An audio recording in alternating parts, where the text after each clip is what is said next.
Here are the tools that I like to use the most when sculpting foam. This is how I cut with a razor blade. I really like the blade fully out or mostly out.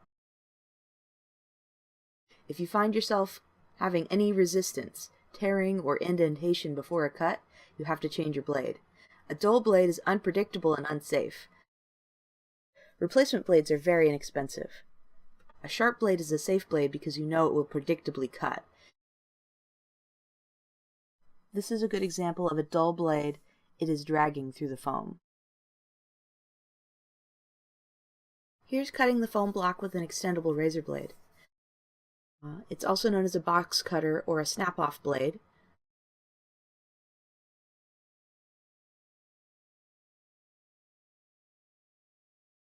I use this for roughing out piece shapes, knocking off long edges, and carving out areas like breathing channels, vents, and so on.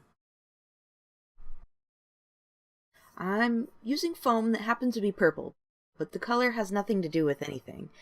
I purchased it at a store in the Pacific Northwest called Fred Meyer, and it's sold in the back of the store in huge sheets. This is about on par with the kind of green foam that you can commonly find at Joann Fabrics or other fabric stores.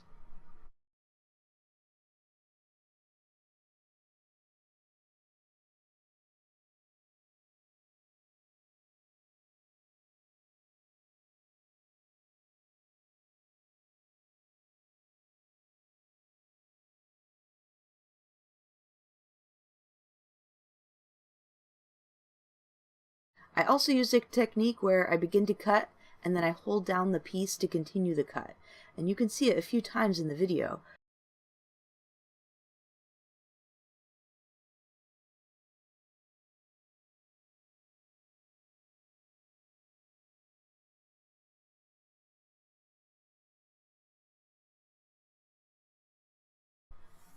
When I use spring scissors, sometimes I use them to get rough shapes, but mostly I leave the razor to do that.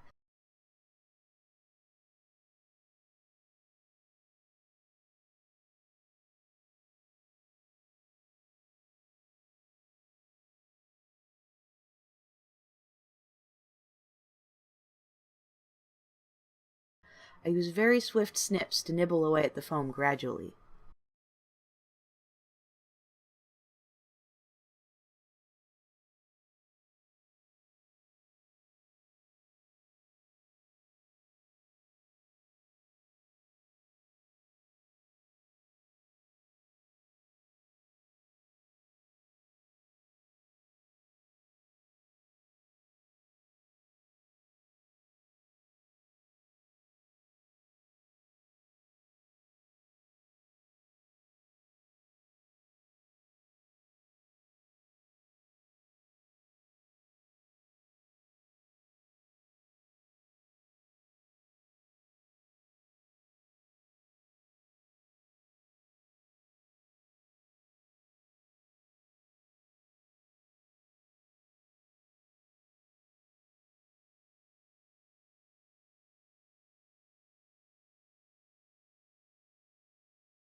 For final cleanup and refining of a shape, I often use regular scissors instead of the big spring scissors.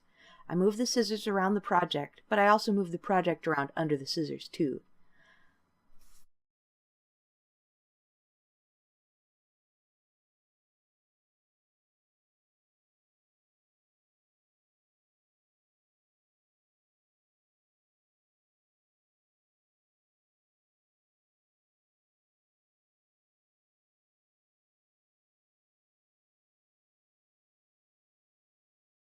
The pieces that come off in the refining step are smaller than the other two steps. Since I really am just refining the shape so it's not so bumpy, that way the fabric can lay smoothly over the top.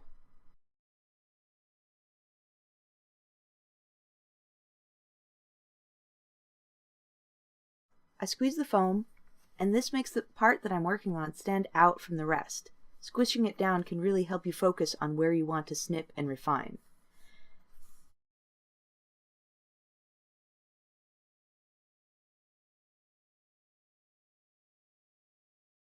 I primarily keep my scissors in one spot and then I move and squeeze my project around it to get to the angle I want. pushing the blades of the scissors only slightly into the foam as I go.